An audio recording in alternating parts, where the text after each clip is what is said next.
I'm Don Borchers, and with me here is Sandra James, and we'd like to welcome you back to Happenings, a junior achievement radio show. Tell me, Sandra, what do you feel is business's one greatest problem? I think it is that the average citizen is not fully educated about business and industry. What you're saying is very true. 70 years ago, business was widely acclaimed and generally respected. It wasn't that everybody thought that business was perfect. It was just that most people acknowledged the prosperity businessmen were bringing to our country. Laborers, consumers, minorities, sure, there were gripes, but somehow they never approached the level of mistrust and disenchantment which bombards the business today. It is not just young people deciding against higher education or employment in business, a trend that was reported 6 years ago, but dissatisfaction which has taken form in riots against business and its institutions are apparent everywhere. Today, this dissatisfaction with business takes form in avoidance and disregard. Often the key factor is misunderstanding. It is a sad fact that many Americans, and not just the youth, know next to nothing about their economy and how it works. Is it any wonder that these same people voice, or at least nod agreement, with those who voice criticism of business? Using the Opinion Research Corporation of Princeton poll, we find that the average American believes that net profits amount to 28% of sales. The actual figure, as compiled by the First National City Bank of New York, equals 4.7%.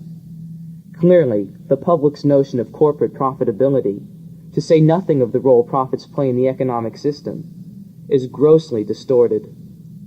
If 28% is given to the average figure, it stands to reason that many people probably believe that billion-dollar blue-chip firms earn considerably more. Small wonder, then, that hostility towards big business continues to grow. The vast ignorance about how our economic system works may well be the root cause of the increasing number of problems confronting business today. What if you had a business and nobody came? Certainly, this is an extreme of the situation. But unless industry responds with a sound education program, the chances are that the situation will worsen.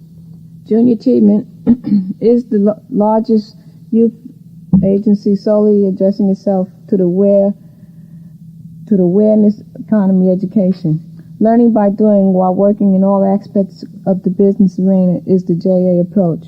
Like Monopoly, with its $200 gift every time you pass go, JA offers realistic business experience from start to finish. Yes, Junior Achievement is unlike Monopoly with their incentive program, but with this approach, JA is able to capitalize on the multiplier effect.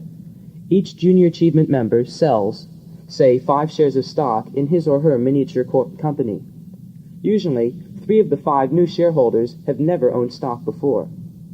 Teenage achievers know what it takes to make a profit. When polled, in fact, JA members estimate profit on $1 of sales to be 7%, quite a long ways from the general public's 28% belief. Not surprisingly, these teenagers talk to their friends, to their parents, to interested groups about their JA knowledge. Obviously, much needs to be done in the realm of economic education. Junior Achievement, with 55 years of continuous dividends, is serving a need that may be more important today than ever before. What if you had a business and nobody came? Certainly, that is overstating the case, but it is food for thought.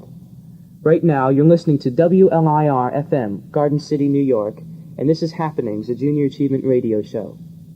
Achievers have one particularly important job. That is, they all have to come together and select a product. We'll be back to tell you about this after a little music.